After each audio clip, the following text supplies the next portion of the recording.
cumplir las funciones que la ley señala. Yo diría, y para no alejarme mucho, de que hay tres cosas que son importantes en esta ley. Más allá de la duplicación de normas, como dicen los contadores, mejor que nos sobra que nos falte, ¿no? Así que si tenemos dos normas que tratan de lo mismo, pues mejor que sean dos. El problema es que cuando se presentan dos normas o la vigencia en un mismo ámbito de dos disposiciones, viene el problema, algo así como quién nació, qué fue primero, el huevo o la gallina. Aquí el problema es cuál va a tener vigencia. Si esta es una norma especial, obviamente estaría anulando lo del Código Procesal Penal. Pero si eso fuese así, el problema sería que en su propia estructura hay revisiones a esas normas que aparentemente estaría derogando por su especialidad. De modo que esa no puede ser la explicación. Pero decíamos que hay aspectos muy positivos fuera de esos. Uno, reestructura el artículo 317 del Código Penal.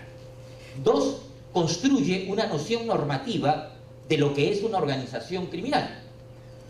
Tres, incorpora sanciones penales a modo de consecuencias accesorias para las personas jurídicas. Aquí está bien la intención, lo que está mal es la redacción. Si usted revisa el artículo, es el artículo 23, donde el legislador incorpora las sanciones o consecuencias accesorias que deben aplicarse a las personas jurídicas, incluye la multa. Y eso, reitero, está muy bien. Lo que está mal es que crea una unidad de referencia para llegar a identificar la cantidad de dinero que tiene que aplicarse a la persona jurídica como multa y que debe pagar en un lenguaje incomprensible y que no podrá ser operativo. Eso debe cambiar. Mi sugerencia es que allí, en lugar de construir una fórmula rara de que el doble del triple y no sé qué más, se refiera únicamente a unidades impositivas tributarias, tal como ocurre ya en el delito de lavado de activos. Pero junto a esa norma que incluye las sanciones penales, el Perú no ha querido dar el paso. Aquí mi crítica al Congreso en el sentido más respetuoso pero serio de quien trabaja varios años en el ámbito penal o varias décadas. Ya tengo 30 años de profesor universitario, así que algo he aprendido, ¿no?, en este tema. Entonces, el hecho es que el Perú sigue apostando por las consecuencias accesorias, que son unas sanciones penales diferentes a las penas, pero que recaen en las personas jurídicas y que tienen los mismos efectos que las penas. En tanto les afectan intereses como su patrimonio, su operatividad, etcétera, etcétera. Y hoy el Perú quiere entrar a la OCDE. ¿Y por qué el Perú ha sido rechazado de la OCDE? Por no tener sanciones para la persona jurídica, por no tener penas para la persona jurídica. Los chilenos, que estaban más atrás que nosotros, no les faltó tiempo y en pocos meses tenían su ley de responsabilidad penal de personas jurídicas. Lo mismo ha hecho Colombia. Y ya van a entrar. Chile ya está, Colombia está a la puerta. Y nosotros seguimos acá sin dar ese paso, que ya lo dio España, de donde tomamos justamente las consecuencias accesorias. De modo que eso, en línea político-criminal, debe ser un tema de agenda futura. Pero lo que es importante de esta ley también es que de manera periférica o complementaria, a través de sus disposiciones complementarias, finales, incorpora el artículo 105A al Código Penal. Y el artículo 105A era muy necesario, porque ahí aparecen las circunstancias o los indicadores que permiten determinar la consecuencia accesoria aplicable a la persona jurídica que se vio involucrada en el hecho punible de una organización criminal, o que es la cobertura de una organización criminal, o que trabaja para una organización criminal y que, por ende, desde su administración, desde su logística, desde sus recursos, desde sus órganos de dirección, favorece, facilita o encubre la actividad de esta organización criminal. Si hay algo que hay que tener muy claro, la criminalidad organizada es una criminalidad de personas jurídicas. Así que eso de que la persona jurídica no puede delinquir, que lo crea su abuelita, como decía mi maestro. No, la persona jurídica delinque todos los días y desarrolla esa actividad en las organizaciones criminales como una cobertura, como un medio operativo, como una posibilidad de ampliación. Ahí las llamadas personas jurídicas de fachada, personas jurídicas papel, personas jurídicas offshore. En fin, La ley 30.077 tiene aspectos muy importantes como los que he mencionado. Avancemos, avancemos, avancemos, avancemos, avancemos, avancemos. Esta es otra de aquellas líneas o aportes trascendentes. ¿Qué cosa es una organización criminal? De hecho, si hablo yo criminológicamente de las mismas, pues tendría para aquí para varias horas. En el plano político criminal, dentro de las líneas de prevención y control, surgidas como consecuencia de la Convención de Palermo, surgió en base a la llamada Acta Falcone, en homenaje a este magistrado asesinado por la mafia corleonese, y que permitió construir 5 diseños de organización criminal. O sea, aparentemente hay 5 formas de estructura criminal. Todo eso que es criminológico y que tiene esa amplitud sociológica, de visualización o geopolítica, acá hablamos de una criminalidad que abarca espacios geográficos, tiene un factor geopolítico, requiere llevarse a un código penal. Aquí el problema, cuando hay que llevar esa realidad a los códigos penales que están sujetos, sobre todo los eurocontinentales o de origen eurocontinental, al principio de legalidad. No hay delito, no hay pena sin ley previa. Pero ¿cómo le pongo en una ley eso que tiene esa complejidad de componentes? Para rebajar esa complejidad, pues se ha buscado construir tipos penales. Y esos tipos penales suelen hablar de 3 actos: los actos constitutivos, los actos de integración y los actos de ejecución. El artículo 317 responde, como decíamos, a una política internacional. No queremos que haya organizaciones criminales. No que actúen, porque eso lo van a hacer después. Pero para que actúen tienen que existir antes. Lo que queremos es que no existan. Entonces hay que reprimir a quien constituye una organización como aquel que se integra a ella, aun cuando nunca actúe. Ese es el propósito de los convenios internacionales. Y el artículo 317, y ahora esta disposición, plantea la necesidad de proyectarnos sobre esa estructura, sobre ese diseño organizacional, sobre quienes la integran como órganos estratégicos u operativos. Este numeral, entonces, el artículo 2 nos dice: una organización criminal tiene que tener tales características, tiene que estar integrado por 3 o más personas, tiene que tener un diseño organizacional, tiene que desarrollar una actividad planificada y funcional, tiene que tener una finalidad delictiva, tiene que desarrollar permanencia. Las organizaciones criminales son proyectos criminales, o sea, no están hechos para un objetivo o una acción concreta y finita, sino por el contrario, para crecer en el tiempo. Son inversiones, son proyectos que están en ejecución con la finalidad de ser cada vez más amplios, más dominantes de su entorno. De hecho, tiene que cometer delitos, si no fuera una gran empresa, sencillamente, ¿no? Entonces, en nuestra legislación hay 21 delitos, y aquí otra crítica que puedo formular.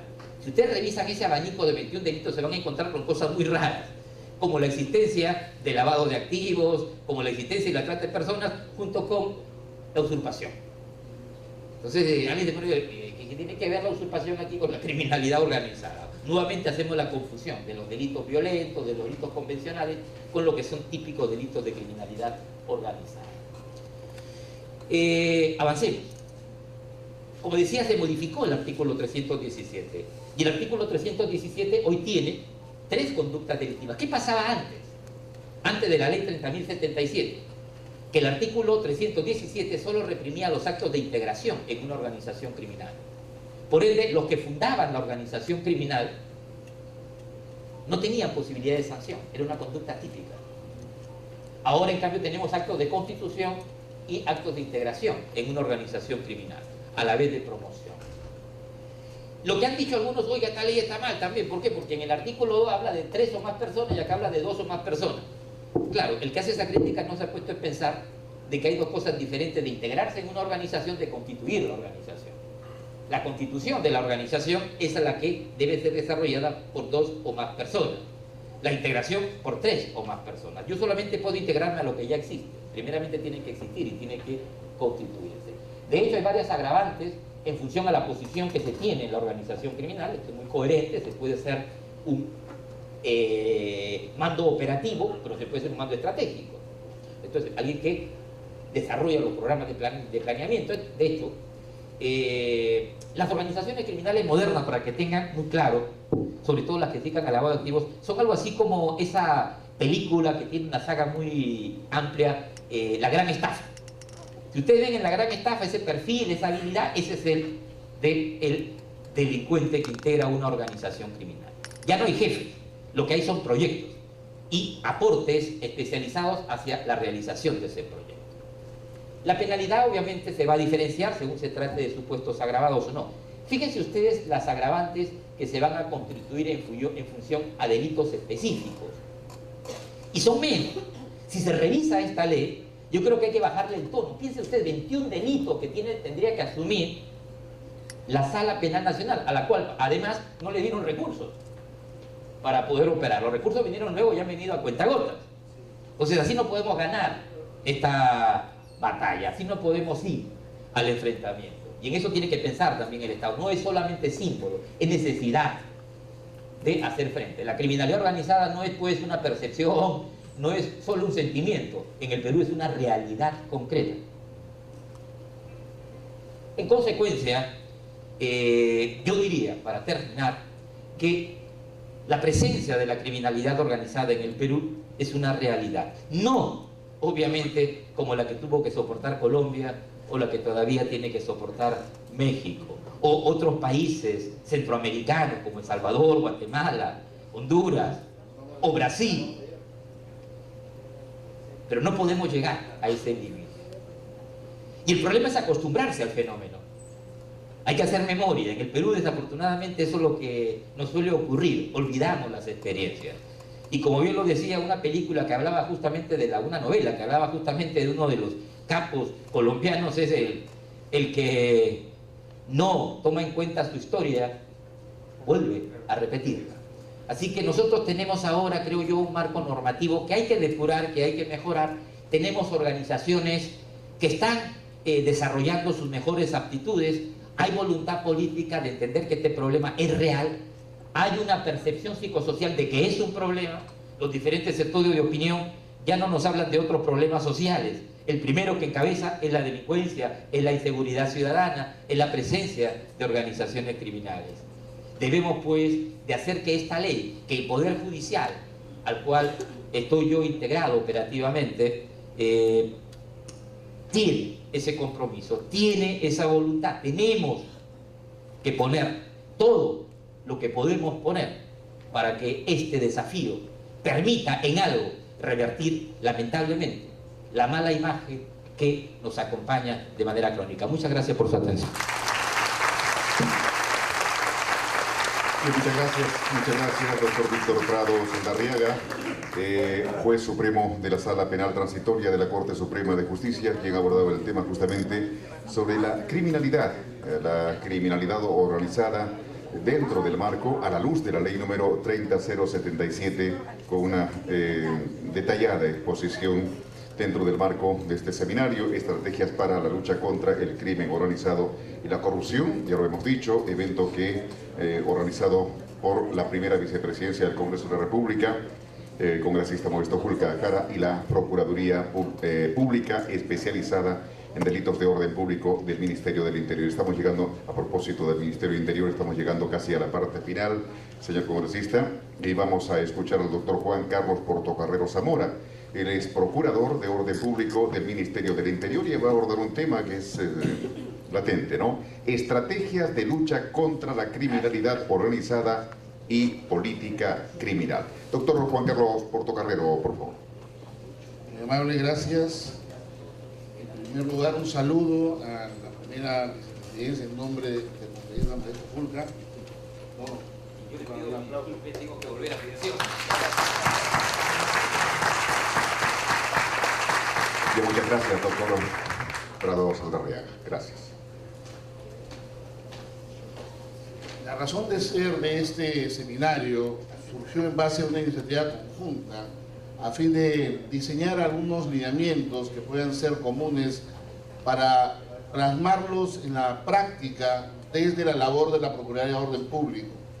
Ciertamente esta Procuraduría, que se encarga de temas tan diversos como, por ejemplo, disturbios o entorpecimiento de vías, a partir de la entrada en vigencia de la Ley 30.007, asume lo que es este componente de lucha contra el crimen organizado, porque dentro de sus competencias está el conocimiento de la asociación ilícita para delinquir. Tengo que hacer un comentario obligado antes de dedicarme a desarrollar el trabajo que pongo a consideración del auditorio, que esta Procuraduría, cuando yo la asumo el 28 de marzo, estaba constituida por solamente 6 abogados, 4 personales administrativos y 7 cesilistas, con una competencia nacional. Más de 3.000 casos para que sean vistos por solamente 6 abogados y una procuradora adjunta.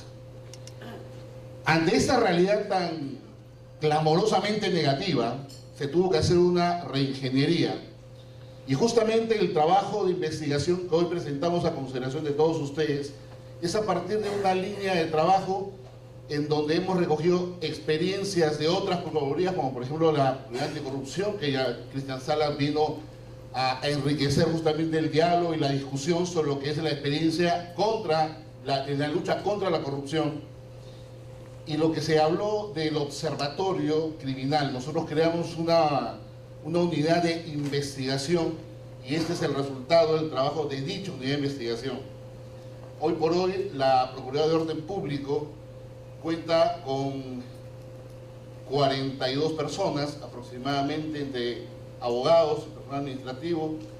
Tiene 3 sedes, una en Trujillo, que se está implementando exactamente el día de hoy, otra en Ucayali y una sede en Lima, en Pueblo Libre. Entonces estamos tratando de consolidar una política de sensibilidad con respecto a la necesidad de luchar frontalmente contra el crimen organizado con las herramientas que tenemos. Lamentablemente la lucha no es sencilla, tenemos una exposición diaria, hay herramientas procesales que en ocasiones no utilizamos. Los actores procesales que estamos inmersos en un proceso como agraviados, o representando al Estado como agraviado como actor civil. Desde la primera etapa de investigación preliminar, el poder actuar, por ejemplo, coadyuvando con el Ministerio Público en las diligencias de allanamiento. Hemos estado hace una semana y media en Trujillo, apoyando el trabajo de la Policía Nacional y del Ministerio Público en un mega operativo. 7 abogados de la Procuraduría de Orden Público. ¿Y por qué? ¿Por qué esta exposición para algunos innecesaria? No es innecesario. Nosotros pensamos, y creo que recojo acá el sentir de todos los que trabajamos en la Procuraduría, que cualquier esfuerzo es poco para luchar justamente, pueden pasar contra este flagelo que hoy por hoy genera pues una sensación de inseguridad en todo nivel. Los últimos 20 años o más, desde la vigencia del Código Penal del año 91, nos han hecho percibir la necesidad del incremento de esa sensación de seguridad. ¿Y hacia dónde hemos apuntado? Sustancialmente lo que es el aumento de penas en sus extremos mínimos y máximos, o a incorporar elementos normativos o elementos descriptivos entre los tipos penales que han distorsionado sustancialmente lo que es la norma penal como forma o medio de control social formal. Ya lo dijo el maestro Víctor Prado. ¿Teníamos los mecanismos idóneos para luchar contra el crimen organizado? Sí. ¿Era necesario la ley 30.077? Quizás no, quizás adecuar lo que se tenía, pero ya la tenemos como herramienta y sobre eso tenemos que abundar justamente en trabajos para no estar como en México, en El Salvador, en Colombia. Pero como decíamos con la doctora Nancy Moreno, estamos muy, pero muy cerca de estar en esos niveles de peligrosidad, esos niveles de criminalidad. Siguiente, por favor. Una de las manifestaciones más claras de criminalidad organizada, lo dijo el procurador Cristian Salas, es la corrupción. poco tenemos que decir sobre el efecto social que se ha sentido o que hemos percibido en relación a verificar, pues, corrupción en el gobierno central, en los gobiernos regionales o en los gobiernos municipales. Siguiente. Los temas como el caso Fujimori y Montesinos, o el tema de Ancash, ¿no?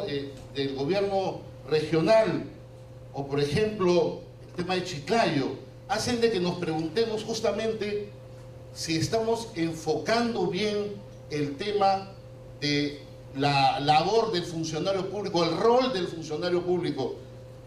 Como dijo el doctor Salas, parece ser que acceder a la función pública, lejos de ser un servicio noble y desinteresado, surge la impresión de que es una forma de buscar enriquecerse mediante acceder a cuotas de poder.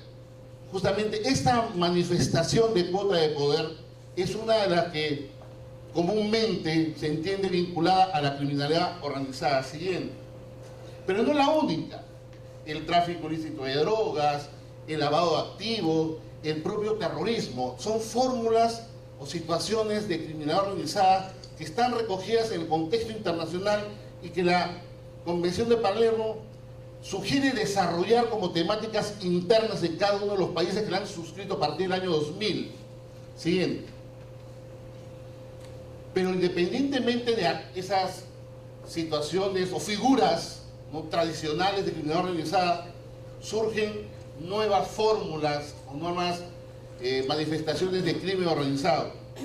El sicariato, la extorsión, el secuestro, la tala ilegal, la minería ilegal, la trata de personas, la usurpación y otras fórmulas de delincuencia organizada que, bien es cierto, también se señaló acá, que no es igual la fórmula delictiva o la percepción que se tiene sobre la misma al norte del país, al centro del país o al sur del país, o en la costa, o en la sierra, o en la selva.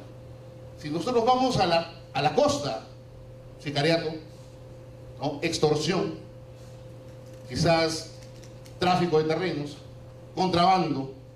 Uno va a la selva, tala, tráfico de personas. Va a la sierra y en la selva, minería ilegal, corrupción, ¿no? Entonces hay distintas manifestaciones dentro de lo que es el contexto de crimen organizado que merecen un trato diferenciado de los operadores, pero siempre con una sola línea de respuesta. No podemos aceptar que exista un divorcio entre lo que es el trabajo del Ministerio Público, la Policía Nacional, las Procuradurías, ¿no?, frente a lo que es la lucha frontal contra este tipo de criminalidad. Siguiente, por favor. Y justamente en ese trabajo de sinergia entre instituciones del Estado hay que hacer un trabajo educativo, pedagógico. Lamentablemente todavía estamos con una percepción equivocada con respecto a organizaciones criminales. La banda es una organización criminal, sí, no cabe ninguna duda, pero tiene una característica o tiene características distintas a la asociación ilícita para delinquir o al propio crimen organizado, porque en ocasiones ponemos en un mismo nivel de desvalor penal, por ejemplo, al terrorismo, a la corrupción y decimos al crimen organizado. El crimen organizado, dentro de las conductas de contenido penal, faltas, delitos, el crimen tiene un desvalor mucho mayor, tiene una presencia mucho más marcada en lo que es la sensibilidad social. Por lo tanto, yo no puedo hablar que una banda que puede ser un agravante de un delito común como el robo, el hurto, podría estar al mismo nivel de una asociación ilícita tal cual el 317 del Código Penal, o al mismo nivel de una asociación ilícita con competencias regionales, con más de 3 personas que lo integran, con una permanencia en el tiempo, que puede ser considerada bajo los parámetros de la Convención de Palermo y de la Ley 30077 como una manifestación de criminalidad organizada. Pero en ocasiones, en la práctica, uno se encuentra con documentos de informes policiales en donde esa supuesta asociación ilícita o incipiente asociación ilícita termina siendo vinculada como un agravante de robo, por ejemplo, en concierto o en banda, como una organización criminal, perdiéndonos la oportunidad real de tener una foto clara de lo que es el crimen organizado en una determinada región, un distrito judicial o a nivel nacional. Siguiente, por favor. Como decíamos, no es igual hablar de banda y de organización criminal como una asociación ilícita.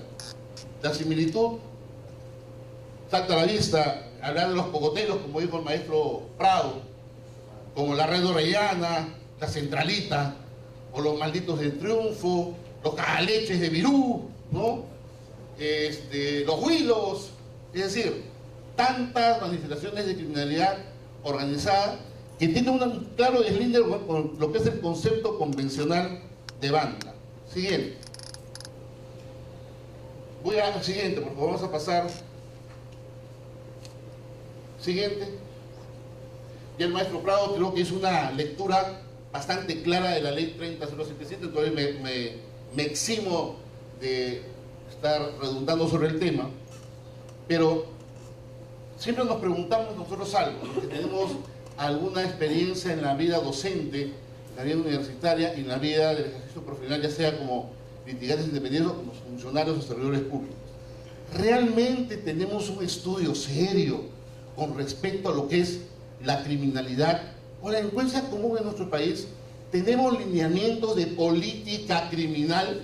¿O ciertamente tenemos la idea de que, muy bien, sale a la luz o es difundido por los medios de comunicación un hecho de cualquier naturaleza común o de la otra, y decimos, no, vamos a legislar con respecto a esto acá y creamos algún Frankenstein normativo, ¿no? Por ahí apareció en alguna oportunidad alguna persona, ¿no?, que con respecto a los delitos contra la libertad sexual decía que no estaba dentro del tipo penal porque no había intromisum penal, y cambiaron el artículo, ¿no?, ahora actos sexuales con distinta denominación, es decir, cambiaron lo que estaba perfectamente claro con el fin de presentar esto a la tribuna. Yo creo que eso es absolutamente errado. El crimen organizado hay que analizarlo criminológicamente y en base a esos lineamientos de criminología que nos pueden dar el perfil de quiénes son las personas que pueden estar inmersas en determinadas conductas, diseñar lineamientos de política criminal y en base a ello el sustento de interpretación que está en la norma penal, es decir, criminología, política criminal y dogmática penal juntos para poder hacer frente a lo que es el crimen organizado. Siguiente, por favor. Dentro de esta, digamos, de este análisis, desde la Procuraduría de Orden Público, veíamos una realidad en nuestro accionar del día a día. Nosotros hacemos denuncias preventivas, exhortamos a la ciudadanía ante la posibilidad de poder incurrir en algún delito a partir de una manifestación, paro de tal grupo o tal colectivo civil, se le exhorta bien al Ministerio Público y se evita una situación de riesgo para la persona, para el patrimonio. Decimos, oye, esto es prevención, pero a nivel de las fiscalías de prevención de un delito, y se podría trazar con algún lineamiento de política criminal de prevención desde los delitos que están inmersos en la tipología de la asociación ilícita para delinquir, porque la asociación ilícita para delinquir es un delito de peligro y de peligro abstracto, es decir, basta la configuración, el pertenecer a la asociación ilícita para que el reproche penal opere. ¿Por qué siempre tengo que llegar cuando el muerto está frío? ¿Por qué llega el derecho penal cuando se robó, cuando se secuestró? Y la asociación, siendo un delito de peligro, no podría ser merecedor de nuestra atención para poder decir ataco a la asociación ilícita para delinquir por la sola configuración de la misma, independientemente que se realice o no el delito. Porque si uno ve el tipo penal original del año 91, bastaba la configuración, más allá si se llegaba a cometer el delito que dio origen a la asociación ilícita para delinquir. Por más que este artículo 3 se haya modificado la esencia o el espíritu de la norma sigue siendo exactamente el mismo.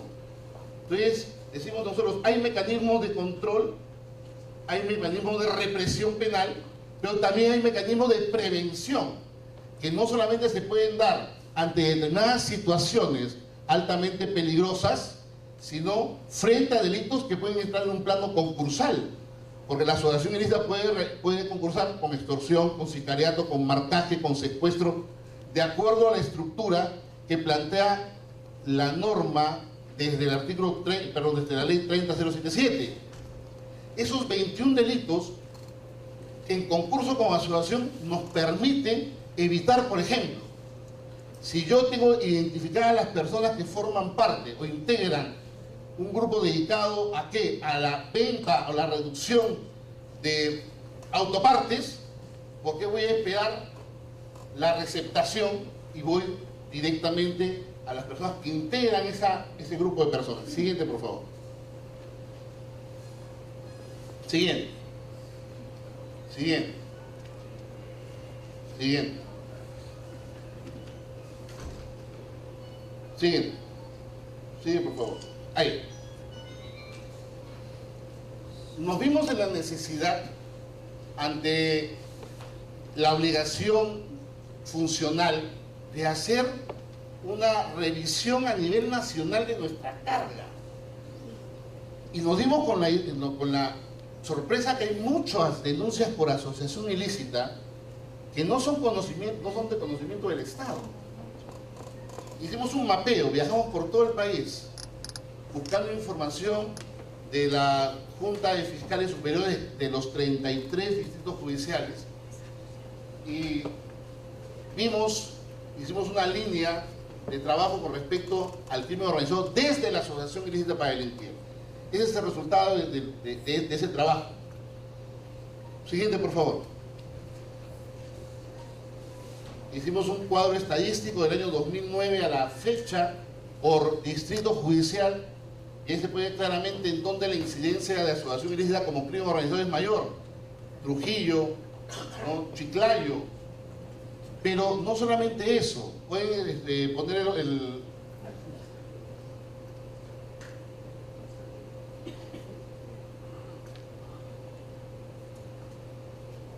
siguiente, por favor. Lo hemos trabajado por distritos judiciales y podemos ver con claridad cómo se ha ido moviendo la criminalidad organizada desde la asociación ilícita, desde el año 2009. ¿Por qué 2009? Porque es el año de creación de nuestra Procuraduría a la fecha. Y podemos hacer incluso proyecciones en base a estos datos estadísticos. En Amazonas se ha aumentado o ha decrecido la incidencia de asociación ilícita. Eso quiere decir, ¿estamos yendo bien o estamos yendo mal respecto a lo que es enfrentar este tipo de delitos? Siguiente, por favor. En Ancash ha bajado la incidencia. Sigue, por favor. En Arequipa hay una proyección, por ejemplo, en 2014 en Arequipa, de incremento de lo que es la criminalidad organizada. Siguiente, por favor. En Cajamarca ha decrecido esas denuncias sobre asociación ilícita vinculada a crimen organizado, comparativamente del 2010 a la fecha. Siguiente. En el Callao la tendencia es al alza. Siguiente. Cañete, a lo que va el año, esto es, ojo, a septiembre de este año. A septiembre de este año es esta información. Nosotros tratamos de actualizar lo más posible por los trabajos de gestoría que hacemos a nivel nacional. Tratamos de actualizar este cuadro. Este cuadro es a septiembre de este año y estamos trabajando la actualización de septiembre a diciembre para los informes que trimestralmente tenemos que entregar al Ministerio del Interior. Siguiente. Y así podemos, todos los distritos judiciales, cuál es la tendencia, pero no solamente es en relación a asociación ilícita. Voy a regresar a...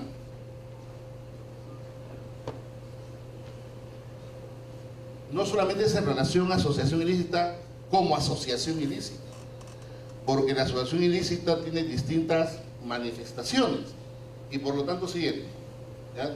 Tenemos que ver cómo desde las competencias que nosotros tenemos como Procuraduría podemos hacerle frente. La anterior, por favor. Yo les decía que nuestras competencias iban una miscelánea de delitos, desde atentados contra los medios de transporte, incluso tenemos la tranquilidad de los muertos, ¿no? En fin, hay una gran gama de delitos dentro de lo que es orden público, pero también está el tema de crimen organizado y otros a partir de que somos competentes en asociación ilícita para delinquir. Siguiente. Entonces, en los homicidios con asociación, en el robo con asociación, en el secuestro, en la extorsión, en la trata de personas son competencias de esta Procuraduría. Siguiente, por favor. Siguiente. Siguiente. Entonces, desde lo que es la configuración de la asociación ilícita, hemos querido diseñar una estrategia para hacer frente a la delincuencia organizada. Esto como parte del desarrollo de nuestro día a día. Y como ya les había adelantado, la fórmula que nosotros hemos encontrado como idónea es, y que estamos tratando de protocolizarla con otras entidades del Estado, llámese Policía Nacional. Estamos capacitando al grupo Terna en temas justamente vinculados a temas de dogmática penal y de procedimiento penal, pero es para tener una sola lectura con respecto al problema del crimen desde la asociación ilícita, y que no se pueda desdibujar esa foto que hemos tratado de mostrarles. Es decir, trabajar una asociación como si fuese una banda. La foto no está completa, y les pongo un caso clarísimo, ¿ya?, de cómo podemos equivocarnos en nuestra percepción. Cristian dijo algo muy cierto: a partir de la muerte del señor Ezequiel Nolasco, sabemos, ¿no?, el nivel de corrupción que se dio en Ancash en aquel momento. Pero les pregunto una cosa: tenemos acá dos procesos: asociación ilícita en concurso con homicidio calificado, que es para ocultar o facilitar un delito, y tenemos asociación ilícita con delitos de corrupción de funcionarios. Un tema. Primero, las competencias normativas. Centralita está con el nuevo Código de Procedimientos Penales. Por lo tanto, plazos de detención distintos al del Código del año 40. Un modelo de rector distinto, y que además no se puede acumular. Yo me pregunto, ¿la muerte de Ezequiel Nolasco no fue para ocultar los actos de corrupción de la Centralita? Pues ahí tengo la foto completa. Esa es la foto completa, a nuestro modesto entender. Y tenemos dos procuradurías. Está la corrupción y está la de orden público. No podemos hacer frente en un esfuerzo corporativo porque defendemos al Estado. El Consejo de Defensa tiene que dirimir porque hay competencia única. No podemos ser el gran estudio del Estado para hacer frente a este tipo de delincuencia. Donde es necesario, como dijo el maestro Víctor Proso Larrea, hacer un esfuerzo y plantear algún tipo de reforma a fin de que esta foto no se pierda. En muchos casos por el tema de la carga, en muchos casos por la geografía. No interesa la razón, el hecho está de que la foto en muchos casos no la tenemos completa. Y esto obviamente no soluciona el problema del crimen organizado. Al contrario, lo agrava, porque las organizaciones criminales cambian, se trasladan, mutan. Ya no estamos hablando de que están únicamente ubicadas en una sola zona geográfica. Por eso el trabajo de inteligencia es sumamente delicado, sumamente imprescindible. No puede faltar ningún detalle. Si escapa algún dato, se te cae el operativo, pero más allá de que se pueda caer el operativo, pierdes la valiosa oportunidad de desarticular a una organización criminal. Entonces nosotros, siguiente por favor, entendemos que esta asociación ilícita es una herramienta imprescindible que no ha estado siendo utilizada de la manera adecuada, porque nos permite justamente adelantar la posibilidad de actuación y prevenir el delito fin, ese delito con el cual concursa la asociación ilícita. No tengo que esperar al reglaje, al marcaje, al homicidio, al secuestro, a la usurpación. No, basta con el hecho de consolidar la idea de conozco a los integrantes de la asociación y atacarlos. Siguiente. Y ese es un trabajo que lo estamos manejando, lo estamos protocolizando, Policía Nacional y Procuraduría. Y obviamente con el esfuerzo y el trabajo del Ministerio Público, que es el titular de la acción penal.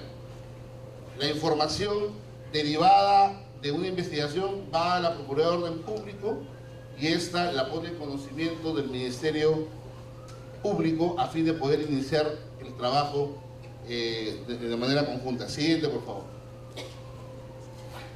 En base a ello, este es el esquema con el cual estamos trabajando. Ya está dando resultados. A nivel de DIPROVE ya hay algunos resultados tangibles. La detección de la organización criminal, la denuncia con respecto a la misma y la intervención inmediata. No tenemos que esperar al final. Siguiente, por favor. Siguiente. Conclusiones.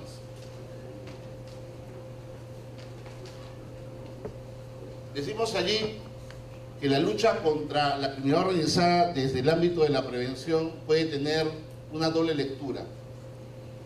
En algunos delitos para prevenir justamente la comisión de esos delitos mediante la denuncia de las fiscalías de prevención. Pero desde el ámbito de la criminalidad organizada, cuando se habla de prevención, en nuestro discurso es la prevención del delito fin, del delito que da origen a la consolidación de esa asociación ilícita para delinquir. Nosotros pensamos que para combatir a estas organizaciones criminales, el trabajo de inteligencia policial es la piedra angular, la piedra medular sobre la cual se desarrolla toda nuestra intervención, con la dirección, claro está, del Ministerio Público, que es el titular de la acción penal. Siguiente. Esto, a su vez, genera un cambio, una reconducción del trabajo de inteligencia de la policía, porque en ocasiones ese trabajo de inteligencia, y esto puede sonar a un cuestionamiento quizás, ¿no? Pero en todo caso tómese como un sano cuestionamiento. Estas denuncias o los pedidos de incautación, allanamiento que llegan al Ministerio Público en ocasiones no se consolidaban. Y lo que estamos tratando es de que desde la Procuraduría nosotros podamos enviar esa información al Ministerio Público y pelear por continuar con justamente ese hilo de investigación desde lo que es la información que recibimos, esa información de inteligencia. Esto se está trabajando de manera incipiente, esperamos de que podamos consolidarlo próximamente. Solamente como colofón y en base al esfuerzo conjunto que hemos realizado con la primera vicepresidencia y tratando de sumar lo que ya han dicho los expositores que me han precedido. No es sencillo el trabajo que venimos realizando Ministerio Público, Procuraduría y Policía Nacional. Es un trabajo que requiere el apoyo del Congreso de la República en cuanto a lo que es remoción de normas. Necesitamos mejores herramientas normativas. Necesitamos aclarar ciertos conceptos que están aún muy oscuros en la ley 30077 y que son confusos, como dijo el maestro Luis Prado Sanarriaga. Pero creo que el espíritu de todos es de que en los próximos años podamos tener logros claros con respecto a esta nueva fórmula de criminalidad y no lleguemos a los niveles tan alarmantes como en otros países.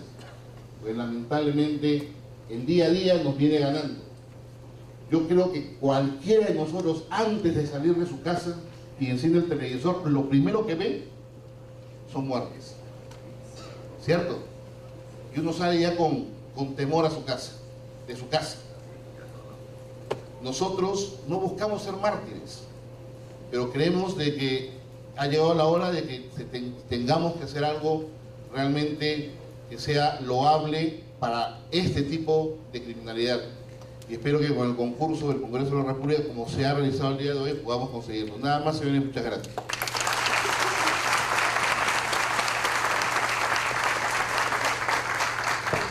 Bien, muchas gracias, doctor Juan Carlos Portocarrero Zamora, procurador de Orden Público del Ministerio del Interior. Bien, señor congresista, primer vicepresidente del Congreso de la República, Modesto Pulga Jara.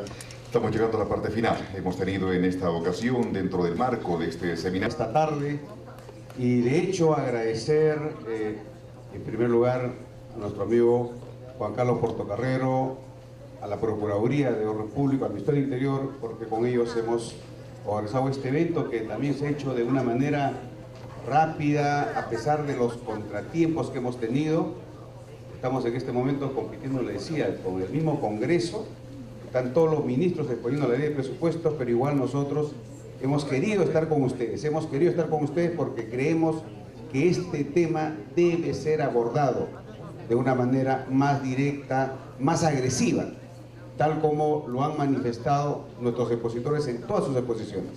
Pues esta es una realidad, lo dijo el doctor Prado, pero es una realidad que tenemos que afrontar. Y tenemos que afrontarlo todos juntos, como lo planteó la doctora Nancy Moreno. Y como todos nuestros expositores han hecho conocer, hay temas pendientes que tenemos que avanzar, que tenemos que implementar. El observatorio, la protección de testigos, mayores recursos, la modificación a las normas que muy bien han planteado, que la ley 30.077 que hay que adecuar, mejorar. Y también finalmente el fortalecimiento a todas las instituciones que tienen que luchar contra la corrupción. Pero lo central es que creo que todos somos parte, debemos de ser parte de la lucha contra el crimen organizado y contra la corrupción. Y hay avances, hay que decirlo y reconocer, pero necesitamos más, porque esta situación es una situación muy delicada, muy grave, que está a nivel nacional y en muchas instituciones todavía no se entiende de la gravedad de esto, por lo que tenemos que plantear, exigir, solicitar a todos los niveles del Estado mayor acción, mayor compromiso, una mejor actitud. Y creo que por ahí viene, y esperemos que con este evento hayamos logrado poner en agenda un tema que consideramos de prioridad nacional, una definición de plan estratégico, de plan de acción, como lo han mencionado muy bien, respecto al tema de corrupción y crimen organizado, y otorgarles mayores recursos y mejor normatividad. Por eso, de lo que veníamos conversando con los expositores, estamos de alguna manera acordando trabajar esto en un equipo técnico para poder recoger las propuestas que se han deslizado, los campos que hay que hacer al nivel correspondiente, desde el Congreso, de la Vicepresidencia.